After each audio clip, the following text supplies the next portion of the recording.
d'abord, un peu de contexte. Louis et moi, on est partis 3 jours à Lyon. C'était la deuxième fois de notre vie qu'on fait des vacances comme ça. La première fois, c'était à Paris l'année dernière et je n'avais pas fait de vidéo encore à l'époque. Cette fois, j'ai voulu en profiter un maximum. Donc en plus de beaucoup s'amuser et de faire plusieurs activités ensemble, j'ai beaucoup filmé et vous allez donc retrouver sur ma chaîne une série de 3 vidéos à Lyon. Donc celle que vous regardez actuellement et 2 autres vidéos qui j'espère vous plairont. C'est quelque chose d'un peu original, mais ça me permet de rentabiliser en quelque sorte ce voyage en créant des souvenirs parce que j'ai un peu la mémoire courte et aussi parce que je voudrais vous partager plein d'aspects de ces petits voyages. Et toi qui regardes cette vidéo, si tu as les moyens de partir ne serait-ce qu'un petit week-end, eh bien profites-en, n'attends pas d'avoir de quoi partir à l'autre bout du monde pendant 2 semaines.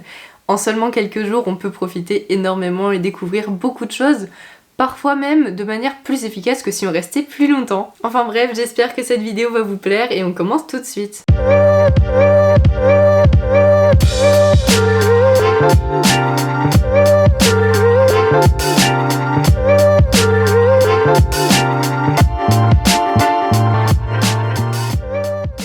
Hola a todos, j'espère que vous allez bien. Aujourd'hui c'est la 3e et dernière vidéo de cette série concernant Lyon. Déjà désolée d'avance mais je porte des lunettes, du coup il y a un espèce de reflet. En plus elles sont toutes rayées mais bref c'est une solution de remplacement pour quelques jours. Et ça fait au moment où je filme cette vidéo 2 semaines qu'on est rentré. J'ai un peu pris du recul et j'ai décidé de faire une vidéo sur les 3 lieux qui m'ont le plus plu. C'est pas 3 lieux super originaux ou dont vous avez jamais entendu parler.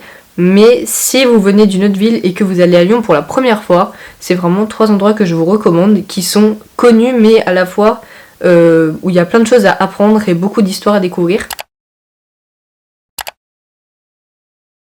Le premier endroit, c'est le parc de la Tête d'Or. C'est un parc qui est situé au nord de Lyon, à côté de Villeurbanne.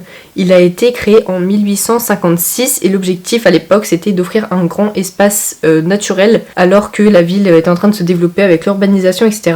Concernant l'esthétique du parc, il est inspiré de parcs de style anglais et il y a au milieu un énorme lac de 16 hectares. Moi je ne suis pas allée à ce lac parce que le parc est vraiment énorme comme je vous l'ai dit et il y a clairement de quoi faire pour y aller tous les jours pendant une semaine, vous aurez pas fait le tour quoi. Donc la partie où je suis allée plus au parc, c'est tout ce qui est le plus à l'ouest et c'est une assez petite partie quand on regarde sur la carte, mais c'est là où on retrouve toutes les serres botaniques et le zoo. Dans les serres botaniques, on retrouve une énorme collection de plantes exotiques et tropicales. Franchement la sensation c'est de voyager autour du monde en quelques pas, même il y a des climats artificiels dans les serres et il y en a où c'est super chaud et tout. Il y a une serre qui est dédiée aux plantes carnivores par exemple. Dans ces serres on trouve des plantes basiques et des plantes rares on va dire, mais le plus intéressant c'est que c'est gratuit. C'est une visite super intéressante, personnellement je m'y connais pas énormément en botanique et tout, mais j'ai beaucoup appris et puis c'est franchement dépaysant, ça fait une bouffée d'air frais. Les serres elles ont été construites au 19e siècle, elles font partie du jardin botanique du parc qui est l'un des plus anciens de France. Donc pour moi ça m'a donné l'impression de plonger dans un monde complètement à part.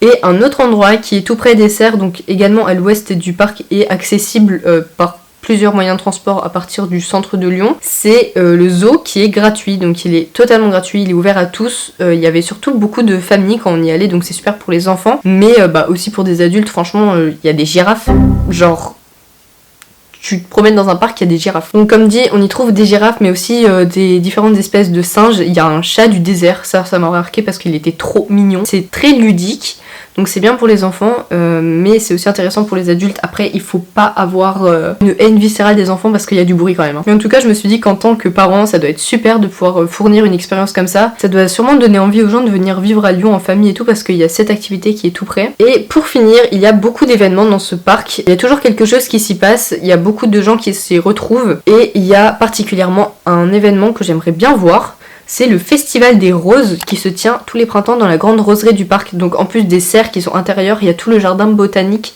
avec des cactus, différents types de fleurs du coup qui n'étaient pas en floraison vu que c'était un peu la mauvaise saison. Mais j'aimerais bien revenir au printemps autour du mois de mai, je pense qu'il y a plein de fleurs. Dans ces 3 lieux que je vous présente, il y a beaucoup de diversité parce que là on a parlé d'un parc.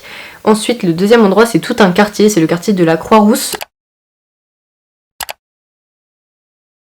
Je vous l'ai dit dans mon vlog, c'est mon endroit préféré. J'ai beaucoup aimé m'y promener. C'est un quartier qui est situé en haut d'une colline. C'est la colline qu'on appelle la colline qui travaille. En fait, à Lyon, il y a 2 collines. Il y en a une où il y a Fourvière, donc la basilique que vous avez également vu dans mon vlog, qui est la colline qui prie. Et il y a une autre colline, c'est la colline qui travaille, donc c'est le quartier de la Croix-Rousse. L'histoire de la Croix-Rousse, elle remonte au 19e siècle lorsque Lyon est devenu important en termes de soierie, et c'est à la Croix-Rousse que les ouvriers de la soie se sont installés. La raison de ce développement industriel, c'est qu'il y avait des avantages à Lyon pour les personnes qui travaillaient la soie. Il y a beaucoup de vidéos qui en parlent. Donc à l'époque, on trouvait dans ce quartier des centaines d'ateliers de travailleurs de la soie qui sont appelés les canuts. Ce quartier m'a vraiment donné une ambiance de village. J'avais pas du tout l'impression d'être dans la 3e plus grande ville de France. Franchement, ça doit être super sympa d'y vivre. C'était très dépaysant par rapport au centre-ville notamment. Ce qui contribue à ce sentiment de convivialité, c'est que les rues sont souvent assez étroites, il y a des petites places, des petits marchés un petit peu, ça donne vraiment une impression de toute petite ville en fait. Et aussi le fait que le quartier soit relativement difficile d'accès, dans le sens où soit il faut monter la colline, ou soit prendre un bus, mais on est assez excentré. Si vous allez par exemple dans ce quartier le dimanche matin, il y a le marché de la Croix-Rousse qui est un des marchés les plus animés de la ville. Donc nous on est passé sur un de ces marchés, bon c'était un mardi pas un dimanche, mais c'était un petit marché de quartier et ça donnait vraiment une sensation de village, comme je vous l'ai déjà dit. On ressent vraiment l'énergie du quartier qui est très spéciale, très soudée, je sais pas comment dire. Ça donne un peu une impression de ce genre de quartier où tout le monde se connaît et tout. Et pour les touristes, parce qu'on va pas tous vivre dans la Croix-Rousse, ce qui est très intéressant dans ce quartier, c'est les traboules. Vous en avez sûrement entendu parler si vous intéressez un minimum à l'histoire de Lyon, parce que c'est des passages qui sont très fréquentés et qui sont super touristiques. Donc les traboules, ce sont des passages cachés qui traversent les immeubles et les cours intérieurs, et ils permettent de passer d'une rue à l'autre sans sortir à l'air libre. C'était à la base construit à l'époque des canuts, donc parce qu'ils y transportaient des rouleaux de soie pour être à l'abri des intempéries, de la pluie et tout. Et aujourd'hui, certaines sont ouvertes au public. Avec Louis, on en a vu certaines qui étaient ouvertes mais involontairement, parce que c'était vraiment juste chez des gens et on a pu rentrer. C'est très sympa. Et le 3e côté qui est super plaisant à la Croix-Rousse, c'est tout le côté artistique, parce que c'est aussi un endroit où aujourd'hui beaucoup d'artistes se réunissent. On a vu pas mal d'espaces de coworking, il y a beaucoup de peintures dans la rue, de fresques murales en extérieur, mais la plus connue c'est le mur des canuts, qui est un endroit très touristique, mais je crois que j'étais jamais allée.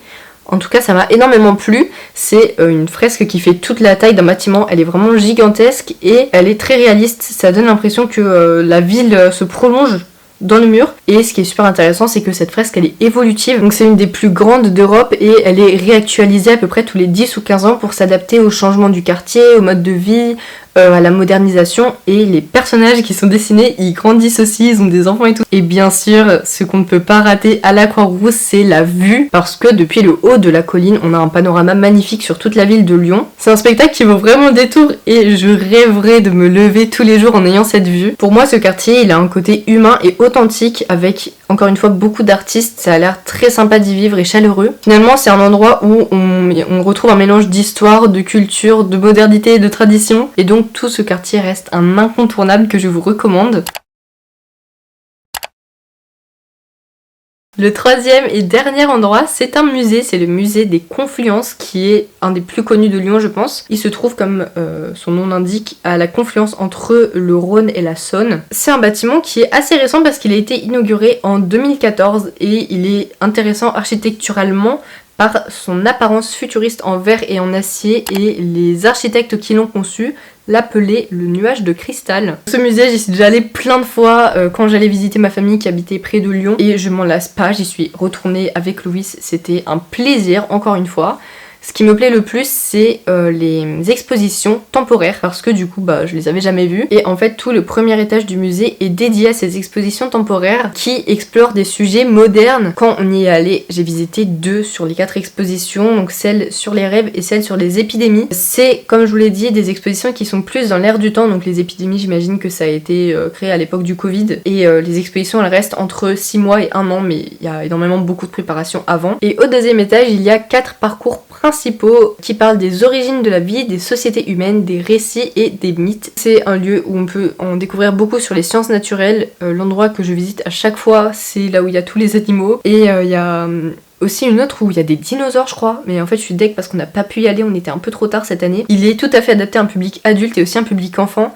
Il y a un peu une double dimension dont on se rend pas forcément compte, donc c'est pas dérangeant et qui est super bien intégré, c'est vraiment bien fait. Les expositions de manière générale elles sont très interactives, il y a beaucoup de projections, donc des petits films ou des petits épisodes qui peuvent nous plonger encore plus dans l'univers de l'exposition en question. Donc il y a 4 expositions permanentes et 4 expositions temporaires. Le temps de faire le tour franchement vous pouvez garder 5 heures je dirais si vous voulez regarder toutes les petites émissions et tout. Franchement j'en ai beaucoup appris et j'en apprends à chaque fois que je vais dans cet endroit. Ce qui est bien aussi c'est que le musée il mélange un petit peu tous les types de connaissances, donc il y a de l'histoire, de la culture, de l'art, de la science. C'est très complet et immersif. Donc dans ce lieu on a une perspective intéressante sur les questions du passé mais aussi du présent et de l'avenir avec les expositions temporaires et je pense que c'est vraiment tout public, donc je vous invite vivement à y faire un tour si vous avez l'occasion. Voilà, c'était les 3 endroits que j'ai préférés à Lyon et que je vous recommande. N'hésitez pas à prendre des notes et tout, faire vos petites recherches, mais franchement c'est des lieux où vous êtes sûr de vous plaire. Je vois pas comment on pourrait ne pas apprécier ces endroits en fait. J'ai retiré mes lunettes pour faire l'outro parce que j'ai peur que le reflet était dérangeant, j'espère pas. En tout cas j'essaierai de ne plus avoir besoin de lunettes la prochaine fois. Mais j'espère quand même que cette vidéo vous a plu, que vous avez aimé les petites descriptions d'histoire et tout. N'hésitez pas à me dire tout ça en commentaire, à liker, partager et surtout vous abonner, c'est très important. Et on se retrouve la semaine prochaine. Bisous! Grew up in the south side of that River Thames.